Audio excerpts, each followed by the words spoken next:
I'm standing in the parking lot of Bridges for Peace International headquarters in Jerusalem. Behind me, you see a bomb shelter, a Life Shield bomb shelter, one of 3 that we have here at our international headquarters, and we have others at our different locations throughout Israel as well. Dozens of these have been installed all throughout the nation of Israel.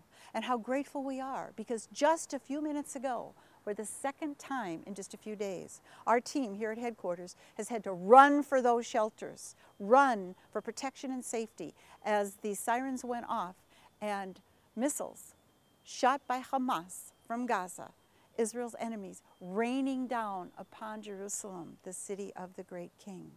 How grateful we were for this place of safety. And these shelters are amazing. These shelters weigh about 10 tons apiece, and we're told that a Katyusha rocket exploding right next to that shelter would cause very little damage at all, perhaps damage to the outside paint. We're told that a Katyusha could land on the top, a direct hit, and explode, and everyone inside that shelter would remain safe. We may have to replace the shelter, but everyone inside would remain safe.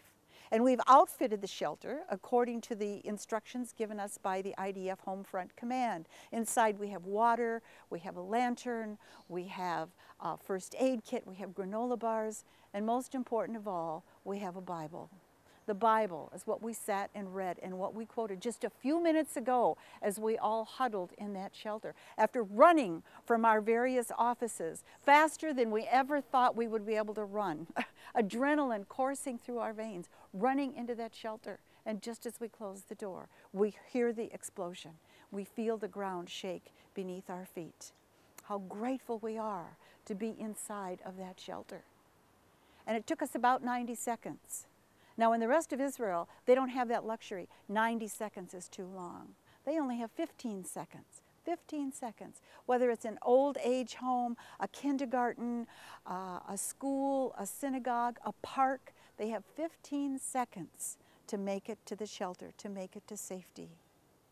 How important it is for us as Christians around the world to remember in these days that we serve a God who never slumbers, who never sleeps. We serve a God who has promised to love and protect the nation and people of Israel. And how important it is for us together as an international body of believers to lift our voices, crying unto heaven, crying unto the God of our fathers for safety, for mercy, for protection, for deliverance for his ancient people as their enemies, his enemies, attempt to make good on that threat, to wipe them off the face of the earth. We cry unto you, Father, that you would protect your people as you move forward, fulfilling your ancient covenant promises to them in these days in which we live.